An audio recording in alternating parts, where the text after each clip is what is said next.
Bom dia, gente. Tudo bem com vocês? Bom dia, bom dia, bom dia. Enfim, chegou o vídeo de diagnóstico de leishmaniose visceral canina. Hoje, nesse vídeo, a gente vai falar só sobre diagnóstico, só sobre as ferramentas, as técnicas, né? Pra gente chegar a um diagnóstico muito mais assertivo, mais rápido, né? Porque leishmaniose não espera.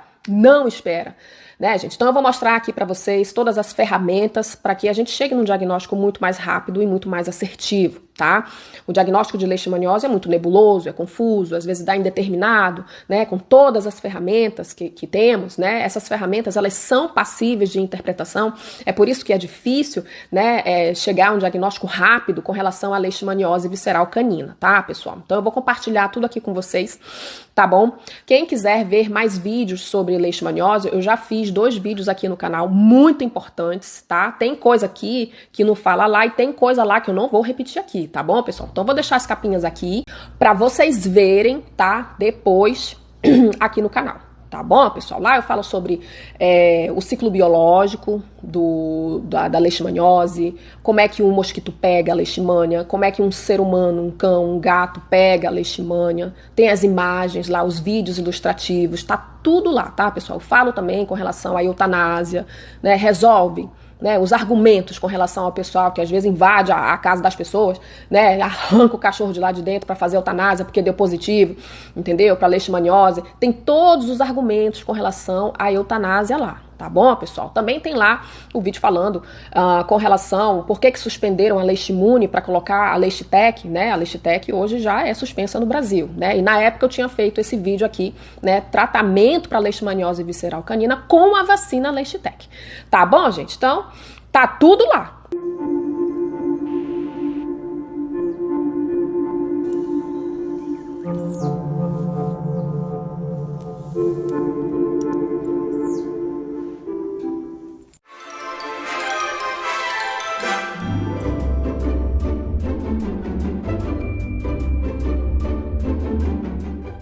Legal, né? Gente, isso aqui é um cachorrinho que um seguidor me cedeu gentilmente o antes e depois, tá? De um cachorrinho que ele resgatou, positivado para leishmaniose visceral canina. Então, vocês viram aí. Aqui eu vou falar sobre tratamento, né? Citar as medicações que tem aí no mercado pra gente usar para tratar esses pacientes com leishmaniose visceral canina. Então, vocês viram que tem tratamento, né? Então, se tem tratamento, a carga parasitária, né, desses animais baixa muito, né, e já não passa a ser motivo de eutanásia, já não passa a ser motivo de preocupação, né, com relação à transmissibilidade. Tá bom, gente? Agora, vamos a mais um vídeo. Leishmaniose visceral canina ou calazar, uma doença infecciosa zoonótica causada por um protozoário chamado Leishmania infantum. É um parasita intracelular obrigatório das células do sistema fagocítico mononuclear de animais e seres humanos. Sua transmissão é pela picada da fêmea Phlebotominium lutisomia longipalpis, mais conhecido como mosquito palha. É através da picada desse mosquito a forma mais importante de transmissão. Pode ser transmitida também pelo coito, placenta, transfusão de sangue, sendo estes de menos importância. Muito legal. O vídeo de hoje, ele é baseado nessas 2 diretrizes aqui, tá? Americanas e brasileiras. A americana, a Leishvet, e a brasileira, a Brasileish. Tá? Então, são diretrizes aí passadas para nós, médicos veterinários, para que a gente possa passar todas as informações assertivas para vocês, tá bom? Logo de cara, gente, a gente precisa entender que a leishmaniose, ela tem tratamento, ela tem cura clínica. O animal fica sem sintomas, sem sinais. Ela não tem cura parasitária, o parasita fica lá para sempre, eternamente, amém. O animal, ele pode ser infectado, mas pode debelar a infecção, ou seja, ele pode estar infectado, mas ele não aparenta sintomatologia nem clínica nenhuma, tá? Isso pode acontecer, porque depende do sistema imunológico de cada um. A leishmania, ela gosta de medula óssea. Vou falar aqui os órgãos alvos principais da leishmania. É lá que ela gosta de ficar. Medula óssea, fígado, baço, linfonodo e pele. É isso aqui que ela gosta. É por aqui que ela se espalha, gente. Ela não fica zanzando lá pelo sangue, não sei quanto tempo, não. Ela passa lá pelo sangue, mas é aqui, ó. É aqui que eu quero ficar. É aqui que é meu alvo. Entendeu? Então já sabe os lugares. Um penduricalho muito importante que a leishmaniose traz pro cão, né? Gato, isso aqui tudo é pra gato também, gente, tá? Mas é menos expressivo no gato, tá? Doença renal crônica. Esse é o principal penduricalho da leishmaniose visceral canina. Então não adianta só tratar a leishmaniose. Tem que tratar leishmaniose e monitorar a doença renal crônica, tá? E aí a gente vai monitorando e a gente vai ver quando que vai acontecer, né, a falência desse rim, aí vai tudo aquilo, né, gente? Estágio 1, 2, 3, tudo aquilo que eu já expliquei neste vídeo aqui. Quase todo dia eu tô mostrando essa capa aqui pra vocês irem lá no canal assistir, né? Que, meu animal tá com insuficiência renal e agora, vai lá no canal, vai assistir pra aprender, pra saber conversar com o médico, sugerir, opinar, argumentar, né? Então tá aqui a capa. Tá bom, gente? Então, isso aqui é o de cara que a gente tem que saber. Epidemiologia. Vocês precisam saber, real e oficial, se a área onde vocês moram, a cidade onde vocês se localizam, são áreas endêmicas, né, para leishmaniose visceral canina, porque isso vai influenciar no diagnóstico. Então, eu vou falar aqui as regiões do Brasil, né, que tem maior incidência, tá? Vamos lá. Região Norte. Minha região. Estados como Pará e Amazonas são considerados áreas de alta incidência de leishmaniose, tanto tegumentar quanto visceral. Região Nordeste. Historicamente, o Nordeste concentra a maior parte dos casos de leishmaniose visceral do Brasil, com destaque para os estados de Bahia, Ceará, Maranhão e Piauí. Região Centro-Oeste, estados como Mato Grosso do Sul, especialmente em cidades como Campo Grande e Corumbá, também apresentam alta incidência da doença. Região Sudeste, embora menos predominante que o Norte e Nordeste, a região Sudeste também tem registrado casos com destaque para cidades como Rio de Janeiro e Belo Horizonte, tá? E região Sul, a leishmaniose visceral canina está em expansão na região sul, com surtos ocorrendo em áreas como Rio Grande do Sul, Santa Catarina, incluindo a ilha de Santa Catarina. Gente, então tá aqui. Vocês precisam saber se a região de vocês tem uma alta incidência, né? Se são áreas endêmicas, que a leishmaniose tá bombando, entendeu? E vocês precisam conversar isso com os médicos de vocês, tá? Então, epidemiologia faz parte das ferramentas, do conjunto de ferramentas para a gente fechar um diagnóstico assertivo. Epidemiologia. Ponto. E quando eu falei ali, tá, gente, do penduricalho da doença renal crônica, que é um penduricalho que a leishmaniose visceral canina traz, é monitorar e tratar, tá? Monitorar e tratar, porque eventualmente essa doença renal crônica e essa falência renal vai vir. Tá bom? Agora vamos aos sinais e sintomas que faz parte do diagnóstico também. Então vamos lá, sinais gerais, tá, gente? Eu vou ler aqui porque eu não quero deixar faltar nada, tá? Eu tenho medo de esquecer que eu sou uma senhora. Então eu vou ler aqui. Linfoadenomegalia generalizada. Pescoço, sovaco, atrás do joelhinho, né? Os linfonodos, aquelas bolas estão aumentadas de tamanho, tá? Perda de peso, aumento ou diminuição de apetite, letargia, palidez de mucosa, causa anemia, tá? Por causa da anemia. Esplenomegalia, pra onde que leishmania gosta de ir? Babaço, tá? Poliúria e polidipsia, que já vem do penduricalho ali, da doença renal crônica. Febre, vômito e diarreia, colite crônica, tá bom, pessoal? Todos esses sinais e sintomas aqui que eu tô falando pra vocês, ele também pode me dizer outras 200 doenças diferentes que me dão os mesmos sinais e os mesmos sintomas da leishmaniose. Então, eu preciso fazer o diagnóstico diferencial. Não é porque eu sei que meu paciente tem leishmaniose visceral canina, é que ele não tenha também ehrlichiose. Diagnóstico diferencial de leishmaniose. É que ele não tenha ehrlichiose ou linfoma, que também é um diagnóstico diferencial para leishmaniose. Então, vocês estão vendo, gente, que tem doenças diferentes que se parecem muito com sinais e sintomas da leishmaniose. Então, confirmou leishmaniose, tá? Tenha certeza de que você descartou as outras doenças que se parecem com a leishmaniose, né? Ou, quando tu for investigar, e se você confirmar, maravilha! Que bom que você investigou e que bom que a gente sabe que esse paciente não tem só leishmaniose. Ele tem leishmaniose, ele também tem erlichiose, doenças diferentes que têm mesmo sinais e sintomas. Então você vai tratar a leishmaniose e você vai tratar erlichiose. Entendeu? Porque às vezes você tá tratando leishmania e você não investiga, a erlicha tá lá louca. Entendeu? E o seu tratamento, ó. Então ficou clara essa parte, né? Agora vamos aos sinais cutâneos, tá, gente? Então já vou deixar essa fotinho aqui, tá? Pra gente falar dos sinais cutâneos. Dermatite esfoliativa não pútrida, tá? Dermatite ulcerativa nodular, papular, pustular e onicogrifose, né? A unha gigantesca ali, como vocês estão vendo, né? Na letra F. Todas essas lesões dermatológicas, pessoal, me dá 500 mil doenças diferentes. Então, a leishmaniose, ela tem um papel dermatológico. Ela tem a sua importância dermatológica. Quais são os lugares que a leishmania gosta de ir também? Pele. Gente, aqui, ó. Tá? Ela gosta de ir pra pele também. Então, eu preciso descartar. As outras milhões de doenças dermatológicas, né? Diferentes, mas que têm os mesmos sinais e sintomas da leishmaniose. Essa é a vida do médico veterinário. Do médico veterinário que não tem preguiça de raciocinar, tá?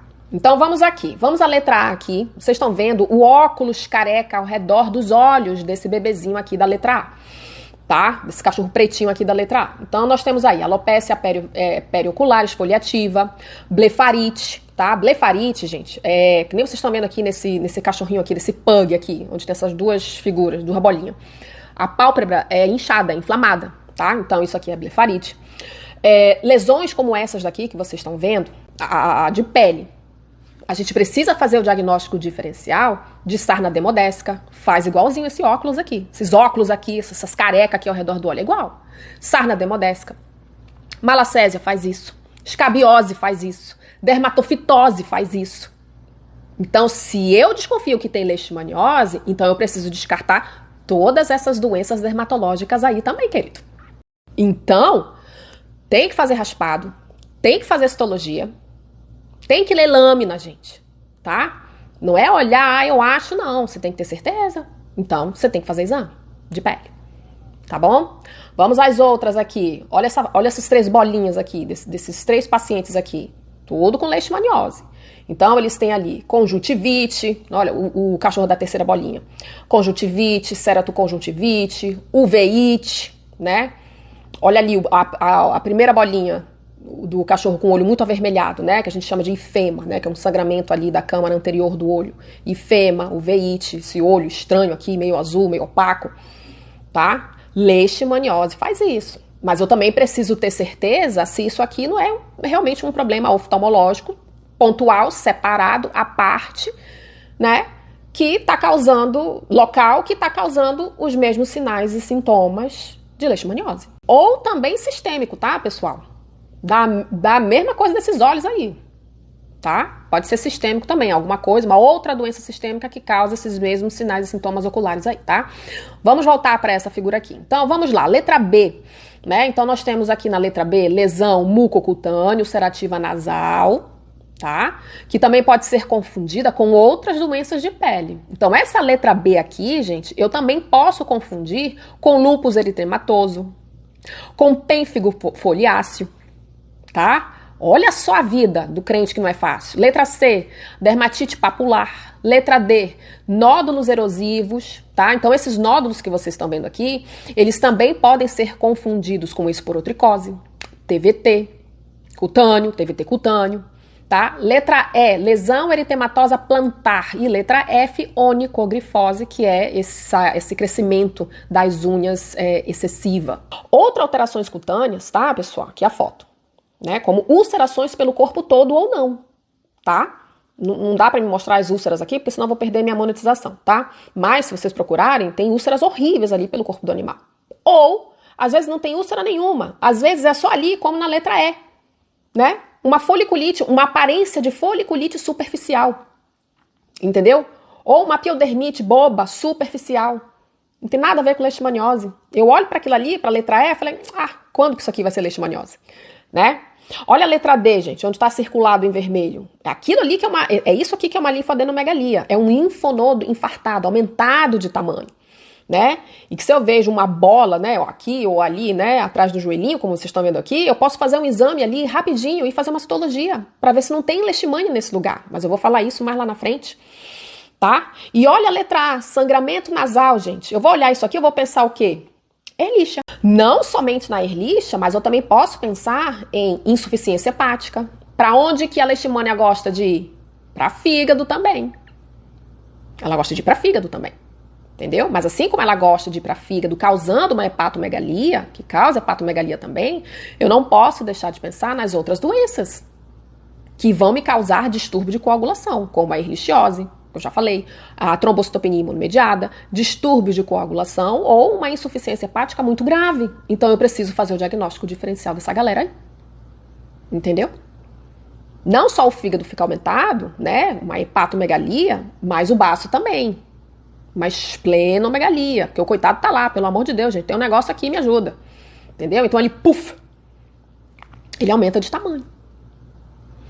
Tá? Então essa imagem aqui do sangramento do nariz, né, pode ser leishmaniose, mas pode ser outras coisas. Então investiguem.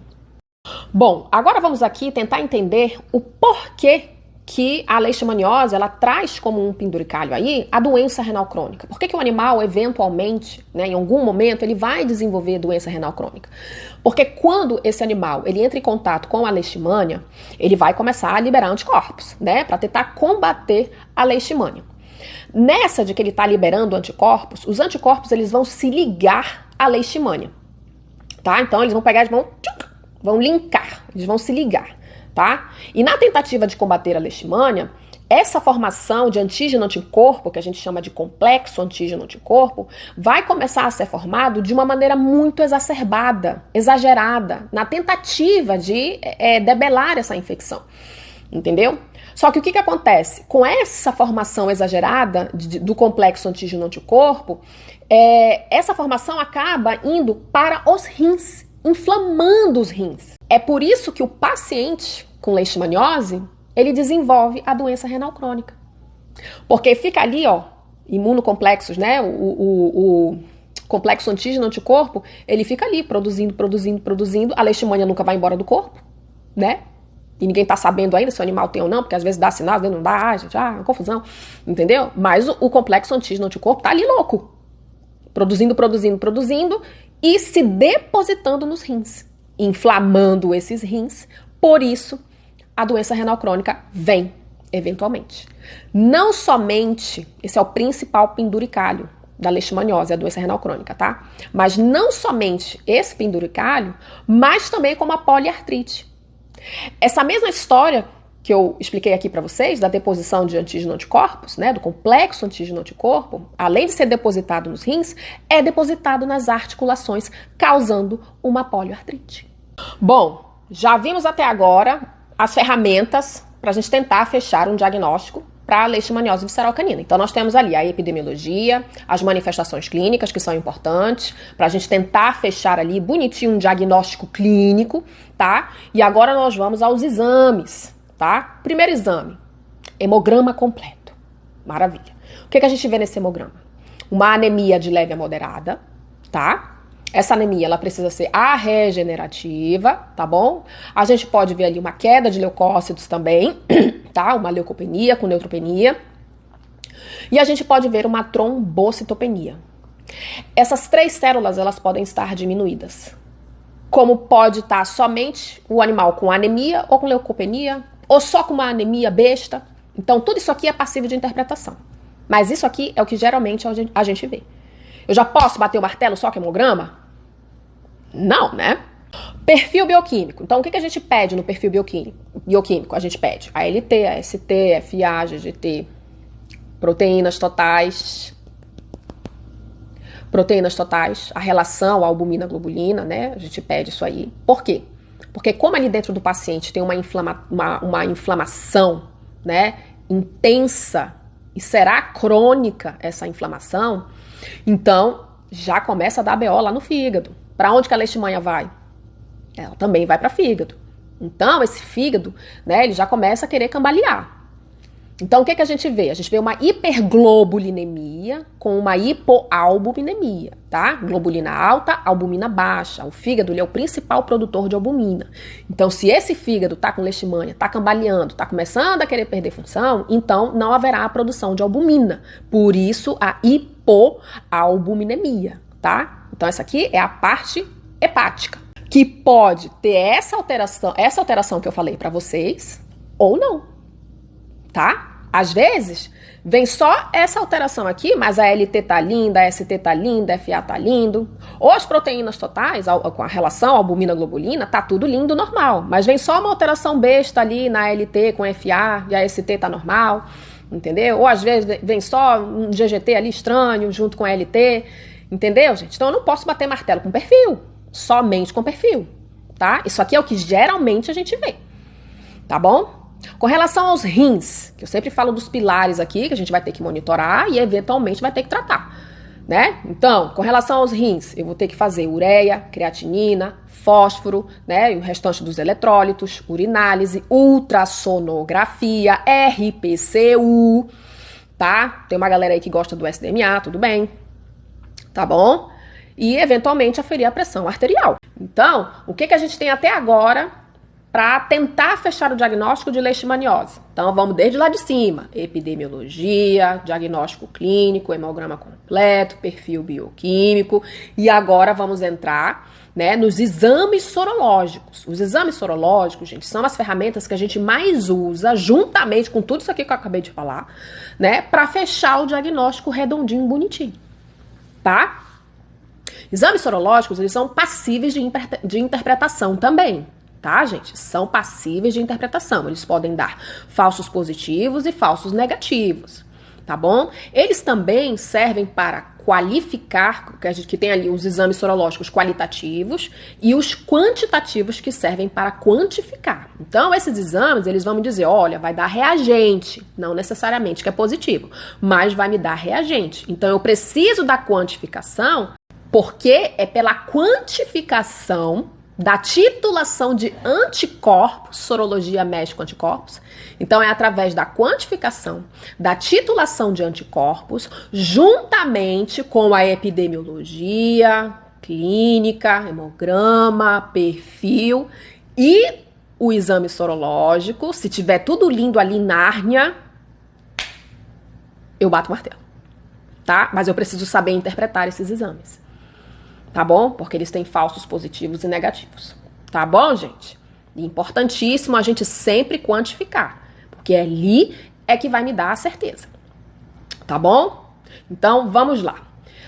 Quais são as vantagens, né? Já vou deixar aqui, né? Quais são as vantagens dos exames sorológicos, tá? Então, eles vão me dizer, que eu já falei, né? Ele vai me dizer é reagente ou não reagente, né? E ele também vai me quantificar, me dizendo se a titulação de anticorpos, né? A titulação de anticorpos está alto ou baixo. Essa aí que é a vantagem, né? Agora, qual é a desvantagem? A desvantagem é que pode dar um falso positivo, tá, gente? Também. Depois eu vou pro falso negativo, mas vamos começar pelo falso positivo. E o que é esse falso positivo? Quando um animal ele tem uma outra doença, como a doença de Chagas, por exemplo, né? Qual é o causador da doença de Chagas? É o Trypanosoma cruzi. Então, se esse animal tiver com Trypanosoma cruzi dentro dele e ele fizer um exame sorológico, esse exame sorológico ele pode dar reagente, mas não porque o animal tem leishmaniose, mas é porque ele tem trypanosomose, tá? Porque quando a gente faz o teste de leishmania, o Trypanosoma cruzi que tá lá dentro do animal, ele vai olhar pro teste, ele vai dizer, cara, eu te conheço. Então, aquele teste que é para leishmaniose vai dar reagente, entendeu? E o que a gente chama disso? A gente chama de reação cruzada. Então, gente, esse tá aqui, só ler. Os exames sorológicos, eles podem dar um falso positivo por causa de reação cruzada. O animal tem uma outra doença, só que vai reagir para leishmaniose. Então, ele não tem leishmaniose, mas ele vai reagir para aquilo. Então, a desvantagem, né, é esse falso positivo e também Esses exames sorológicos, eles só mexem com titulação de anticorpos. Mas ele não me diz se tem presença ou não do parasita. Ele não me diz. Tá, gente? Tá escrito aqui, ó. Does not detect the actual presence da leishmania, do parasita. Só lê, gente. E qual é a desvantagem dos exames sorológicos? É que se a doença estiver muito no começo, não vai reagir. Mas quer dizer que o animal não tem leishmaniose? Não. Ele está infectado. Mas como a doença está no começo, o exame não pega. Tá? Ou simplesmente esse animal ele não faz soroconversão. Ele está infectado, mas ele não soroconverteu. Simples assim. Então eu não posso dizer que esse animal não tem. Eu não posso falar isso. Tá, gente? Exames sorológicos a gente não pode usar sozinho. Eles não podem ser usados sozinhos. Tem que usar com tudo aquilo ali lá. Aquilo que eu já falei. Epidemiologia, clínica, hemograma, blá, blá, blá. Tá? Agora vamos aos testes rápidos.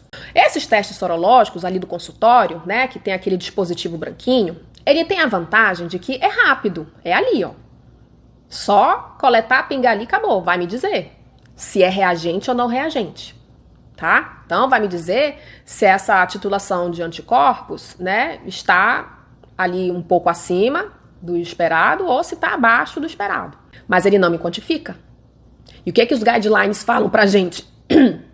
Que pra gente fechar o diagnóstico de leishmaniose, juntamente com tudo aquilo que eu falei, né, eu preciso quantificar esses anticorpos. E isso a gente faz com ELISA e RIF, que eu vou já explicar pra vocês, tá? Agora, se eu tô num contexto em que, né, os exames de sangue deram ali uma anemia besta, só deu isso.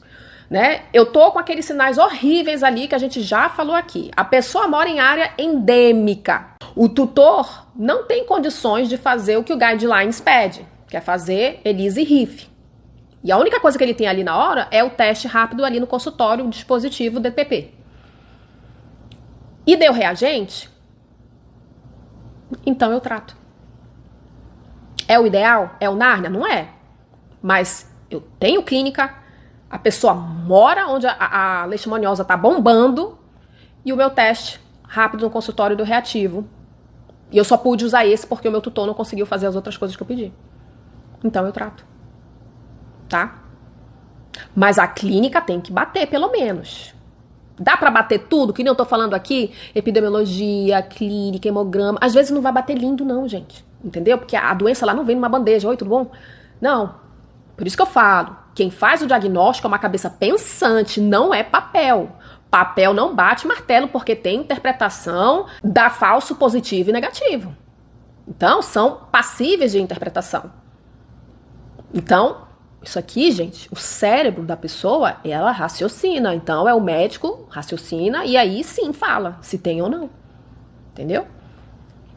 E às vezes, com tudo isso aqui que eu tô falando pra vocês, a gente ainda não consegue fechar o diagnóstico. Tá? Não consegue. Porque a leishmaniose, gente, é uma doença cretina, tá? E às vezes ela é silenciosa.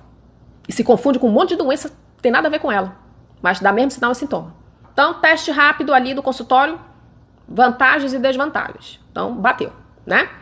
Bom, agora vamos ao ELISA e o RIF. Prestem atenção, porque são esses dois exames aqui juntamente, tá? Que vai pegar e vai dizer, olha, tem tudo para ser um forte candidato. Vamos lá, vamos tratar para a leishmaniose. Os guidelines pedem pra gente fazer o ELISA e o RIF, né? Para tentarmos fechar o diagnóstico. Então, esses dois exames sorológicos, eles me qualificam, eles me dizem reagente ou não reagente, tá? A titulação de anticorpos e me quantifica. Só que eu preciso saber interpretar esses exames, tá? Então, vamos ao ELISA, tá bom? E o que a gente precisa saber do ELISA? Como é que vai aparecer ali no exame? Depois eu mostro, tá? Mas deixa eu só dar uns exemplos aqui. Então, o que a gente precisa saber? Eu preciso saber do cutoff, né? A gente, a português ali, a gente chama de cutoff, né? Então, a gente precisa saber o cutoff, que é o ponto de corte, é ele que vai ser a minha bússola ali, que vai me dizer se a titulação de anticorpos está alta ou está baixa, tá? E o OD, tá? O OD que vai me dizer a quantidade de titulação, a quantidade, tá? Se tá muito alto ou se tá baixo. Então, nesse exemplo aqui, que eu tô colocando para vocês, vamos lá. Nós temos o ponto de corte, que é ali, né, menor que 0,150. Nós temos o OD negativo, que é 0,042. Então, se ele é 0,042, realmente ele é negativo, porque ele está menor do que o ponto de corte, tá? 0,042 é menor que 0,1. Então, esse paciente aqui, ele é negativo. E o OD controle positivo desse segundo paciente, ele tá 0,2. Qual é o ponto de corte? 0,1. Então, se ele deu 0,2, então ele é positivo, né? Eu gosto mais de falar, ele é reagente, tá bom? Só que isso aqui, eu digo que o meu paciente, ele é positivo, real e oficial para leishmaniose? Não, porque os guidelines pedem pra gente que o ponto de corte precisa estar de 3 a 4 vezes maior que o seu valor. Então, o cutoff, ele precisa estar maior de 3 a 4 vezes, entendeu? Vamos a esse segundo exemplo aqui, tá, gente? Tem que prestar atenção aqui no exemplo pra gente entender, tá bom? Então, vamos lá. Nós temos animal 1, animal 2, animal 3 aqui. E o ponto de corte, esse ponto de corte aqui, pessoal, ele varia, tá? É o laboratório que dá. Então, nem sempre vai ser 0,180, 0,150, às vezes vai ser 0,7, 0,6, 0,6, entendeu? É o laboratório que vai dar, tá? O ponto de corte. Então, vamos aqui. O ponto de corte desse exemplo que eu tô passando aqui para vocês é de 0,1, né? 0,180. E temos esses 3 animais. Então, vamos lá. O animal 1, a OD dele é 0,2, né?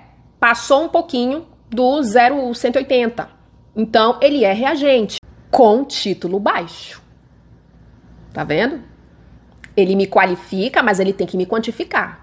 Deu reagente? Passou do 0,180? Passou. Tá 0,210. Mas tá pouco. Não tá de 3 a 4 vezes maior. Não está. Entendeu? Então, esse animal 1 aqui, eu posso dizer que ele é reagente, mas tá com titulação baixa. E os guidelines pedem pra gente que essa titulação tem que estar de 3 a 4 vezes maior que o valor do cutoff. Tá? Vamos ao segundo animal, né? Qual é o valor do cutoff? 0,180. O animal 2, a OD dele deu 0,170. Então, não reagente, mas como está muito pertinho do cutoff, então ele pode ser indeterminado ou suspeito. Tá?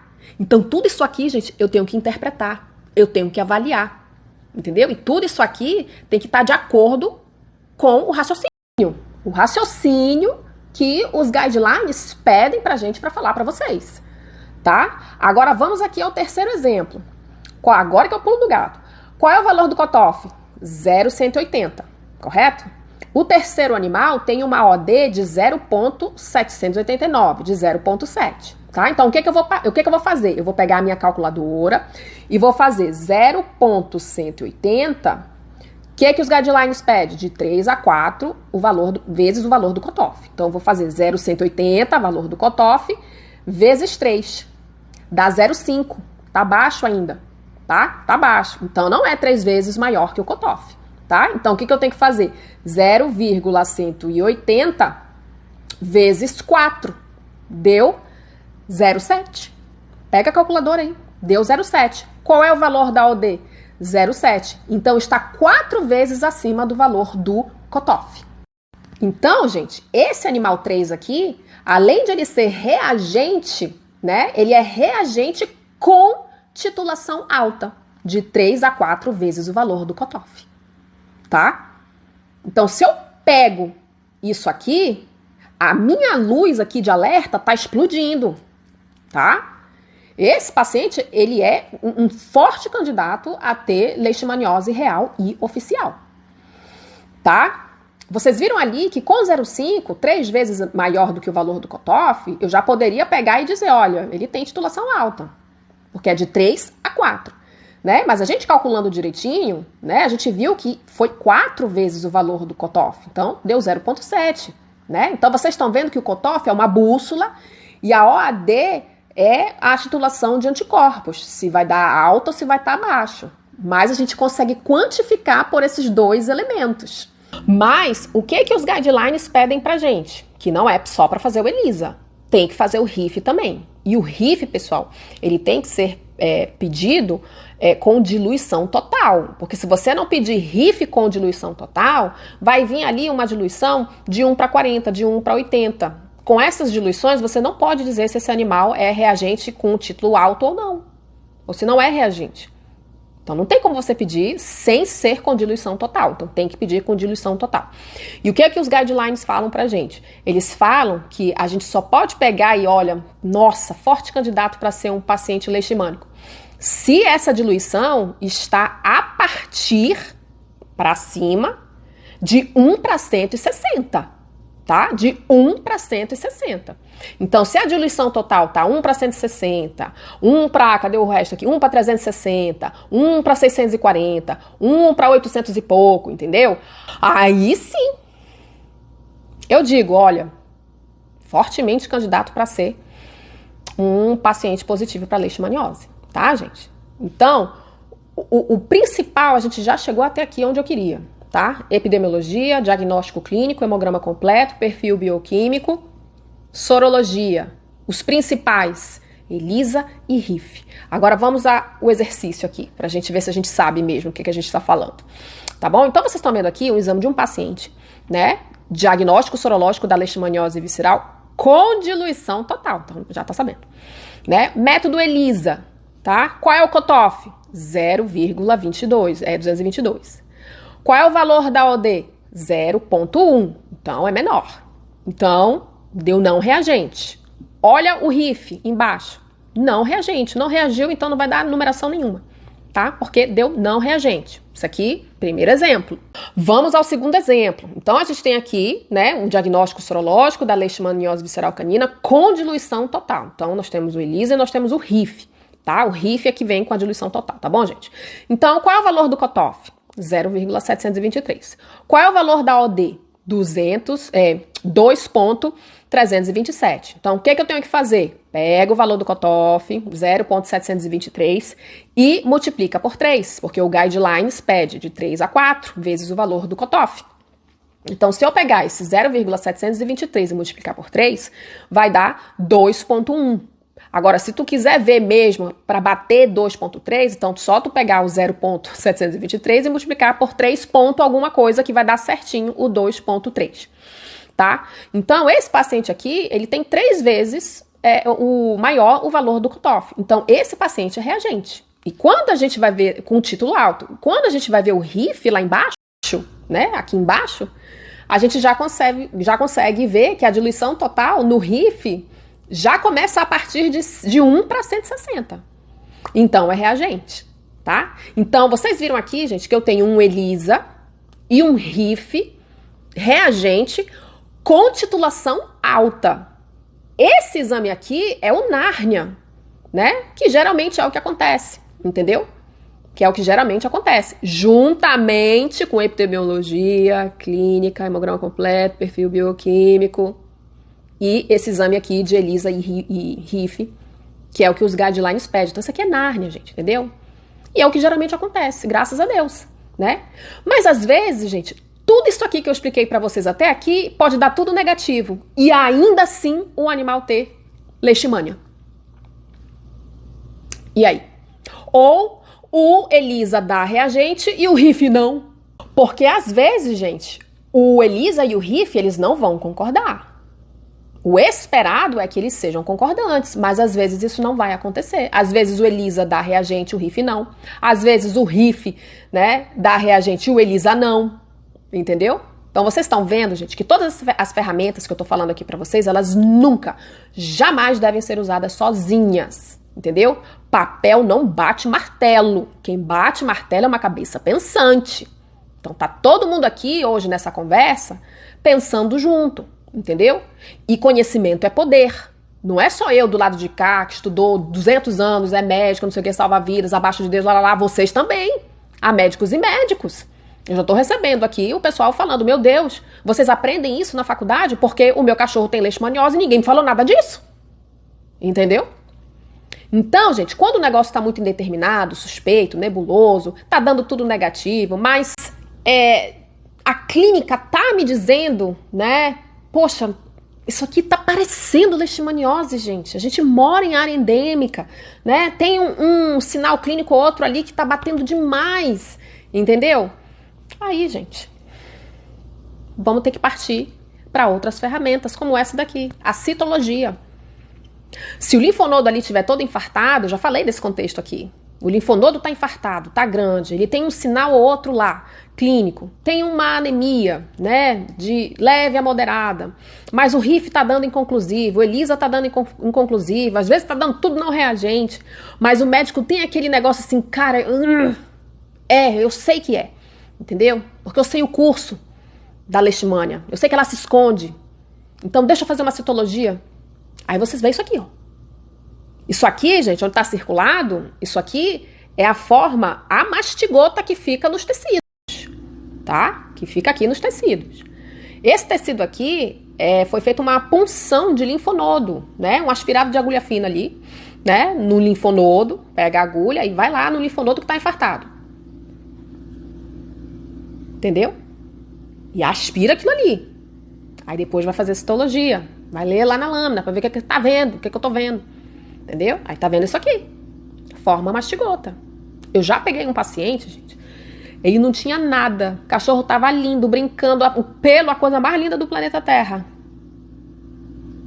Mas tinha dado forma mastigota no aspirado de agulha fina na punção de linfonodo.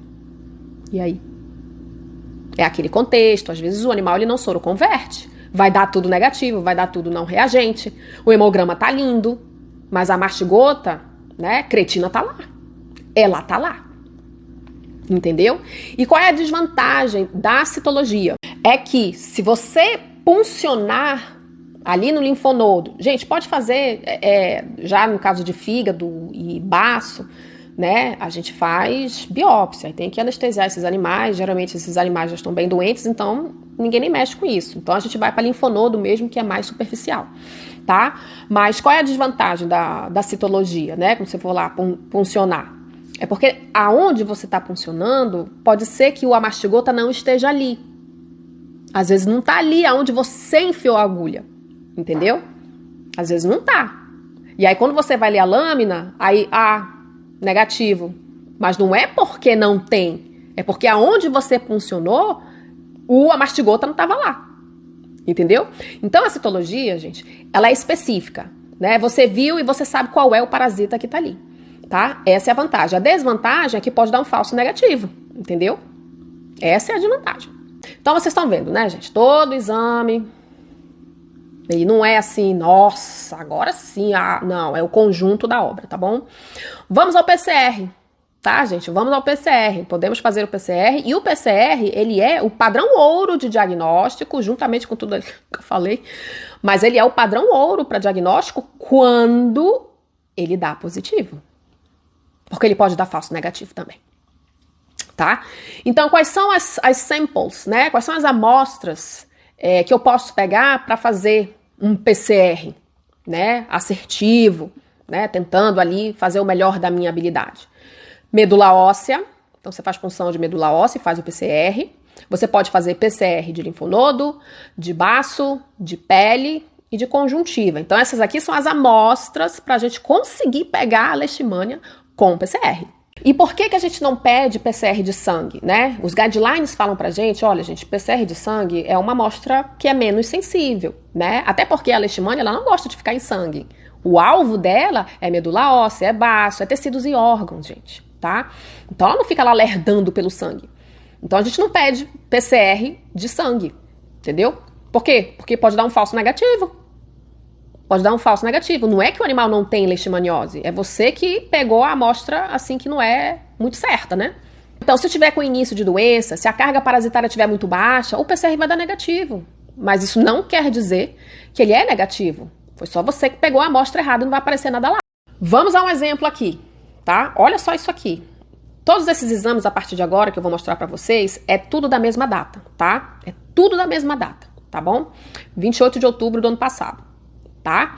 Então, vamos lá. Leishmania infanto, PCR, sangue total. Olha a amostra, é sangue. Deu não detectado. Não tem nada lá. Quer dizer que o animal não tem leishmaniose? Não sei, não posso afirmar. Ah, beleza, então vamos fazer o PCR, né, quantitativo ali, mas na medula óssea. Olha a amostra. Medula óssea é onde a leishmania gosta de ficar. Resultado? Positivo. Mais de 1 milhão de cópias de DNA do patógeno. Então, vocês estão vendo aqui que a amostra importa. Importa e muito para fechar diagnóstico. Vamos ao exame de ELISA e RIF que esse paciente fez, tá? Então, vamos aqui, olha. Diluição total, né? Diagnóstico sorológico, papapá, com diluição total, tá, gente? Então, o ELISA, olha quanto que tá dando ELISA aqui, gente. Olha qual é o ponto de corte, o cutoff, 0,703. Qual é o valor da OD? 2,7. Então, se eu pegar aqui a minha calculadora e fizer 0,703 vezes 3, né? Vai dar ali 2,1, tá? Poxa, mas aqui o valor da OD é 2,7, deu 2,1, né? Então tá abaixo, tá abaixo.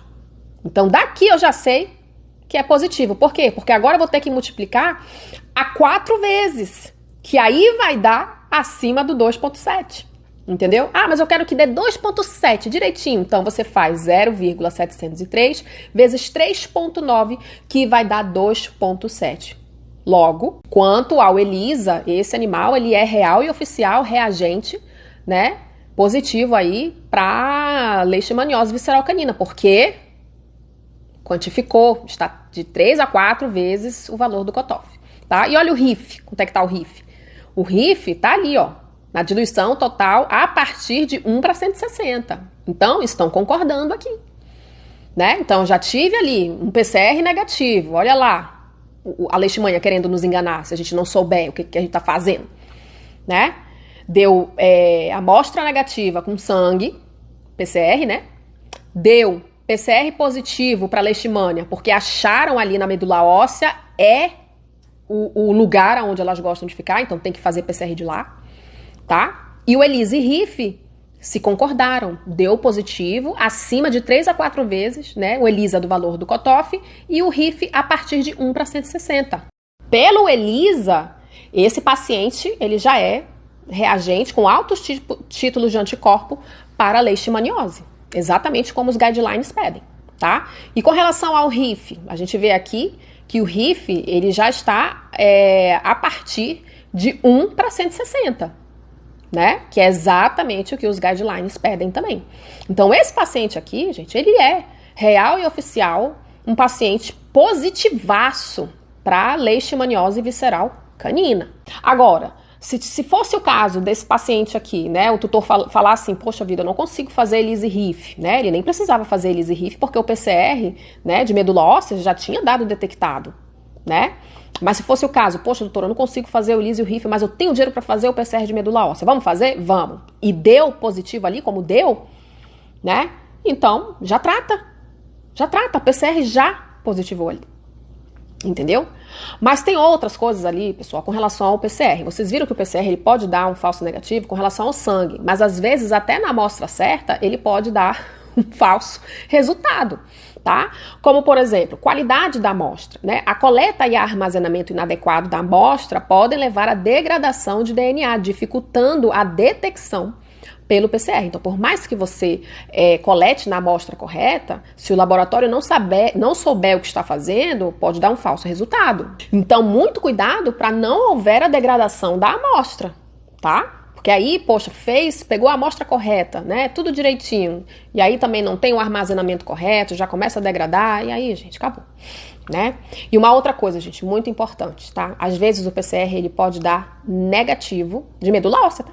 Então, é sempre importante que vocês façam PCR de medula óssea e peçam para fazer a citologia dessa medula óssea, porque o PCR pode dar não detectado, mas lá na citologia a gente consegue ver, né, a presença do amastigota. Entendeu? Então, vocês estão vendo, gente, que tudo pode ser e tudo pode não ser. Então, é uma cabeça pensante que precisa fazer esse diagnóstico, tá? E não papel. Vocês viram aqui que papel norteia, mas não bate martelo. Então, qual é a conclusão da nossa conversa de hoje, gente? Médicos veterinários não podem ser letárgicos, apáticos. A gente não pode ter parcimônia contra a leishmaniose visceral canina. Por quê? Porque além da gente ter que combater a doença de maneira assertiva, então o médico não pode ter preguiça de pensar, tem que investigar, a gente tem que lidar com a ignorância, com a estupidez das pessoas.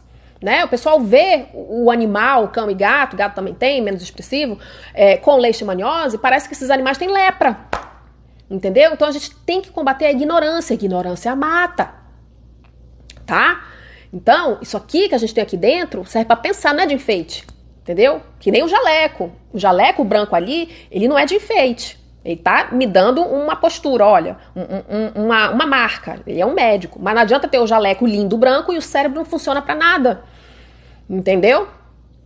Agora vamos dar só uma pincelada aqui com relação ao tratamento, tá, gente?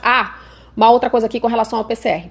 Às vezes, vocês viram ali, né? Mesmo a gente pegando samples corretas de PCR para fazer o PCR, às vezes pode dar negativo, né? Mesmo nas amostras corretas. Então, o que pode acontecer também? Às vezes o animal está com a titulação de corpos tão alta, lembre que o PCR não mexe com titulação, ele mexe com DNA viral, ele vai atrás de DNA, não de anticorpos. Então, às vezes os anticorpos estão tão altos ali, tentando prender aquela leishmania, né? Fazendo com que ela não se espalhe, que até mesmo quando você pega ali e faz um PCR de uma amostra correta, né? De um baço, de um fígado, de uma pele, uma medula óssea, vai dar negativo. Por quê? Porque os anticorpos do animal estão prendendo, não estão deixando que a leishmania se espalhe. Então, quando a gente vai fazer o PCR até de uma amostra correta, às vezes pode dar um falso negativo, tá? Por isso, confirmar com citologia também.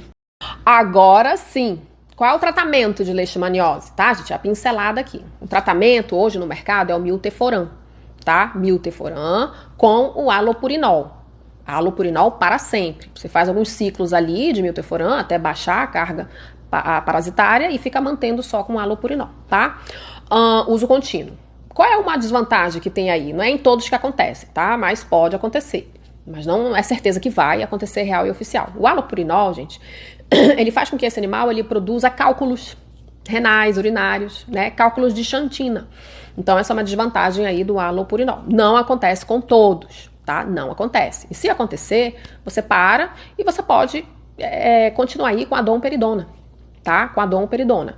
O halopurinol é muito mais eficiente, tá? Então, por isso que a gente sempre usa o halopurinol contínuo. E não é em todos que o animal vai formar cálculo de xantina, que fique claro, tá? Agora, quando a pessoa não consegue fazer o tratamento com milteforam, né? Porque é caro, né, gente? Ninguém tá em Nárnia. Que é caro. Então, você pode fazer o tratamento com halopurinol e a domperidona. Esse cãozinho que vocês viram no começo do vídeo, ele foi tratado só com halopurinol e domperidona. Ele não fez milteforam. É muito caro, entendeu? E olha como é que ele ficou. Né? Ele ficou lindo. Então, gente, prestem bastante atenção. Os órgãos, de vez em quando, né? Fica ali chato, mas eu também entendo, né? Para não ficar passando leishmaniose para seres humanos, né? Mas também faz o seu trabalho, né, lindo? Né? Prefeituras, ou nós, sei lá o que é isso, entendeu? Faz a prevenção também, tira o lixo da casa das pessoas, da rua, né? Políticas públicas para animais, porque não adianta querer ficar eutanasiando os animais das pessoas e vocês não fazem a parte de vocês, entendeu? Fica só ali, ó, alguns colocando dentro do bolso e o povo, ó, que se dane. Aí fica complicado, né não? Então, quer educar as pessoas, né? Chegar lá, nossa, tem que eutanasiar porque o seu animal deu positivo pra leishmaniose. Mas faz a parte de vocês também, porque aí fica muita hipocrisia, né? Muita hipocrisia da parte de vocês também. Tá bom, gente? Então, com relação à eutanásia, o animal ele tem que ser tratado. Se ele está sendo tratado, não tem por que o pessoal ficar infernizando a vida de ninguém para fazer eutanásia. O animal está sendo tratado. Agora, o animal não está sendo tratado porque não tem condições ou porque sei lá o quê, entendeu? Aí também não adianta reclamar quando o pessoal for na casa de vocês, olha, tem que eutanasiar. Porque é zoonose, gente, entendeu? É zoonose. Então, eu acho que fechou redondo essa nossa conversa aqui de hoje. Vocês me pediram muito, eu mastiguei tudo para vocês terem a melhor conversa, mais honesta possível com os médicos veterinários de vocês. Tá bom, gente? Então eu acho que é isso. Um beijo para vocês, um ótimo final de semana e a gente se vê semana que vem, segunda-feira. Tchau!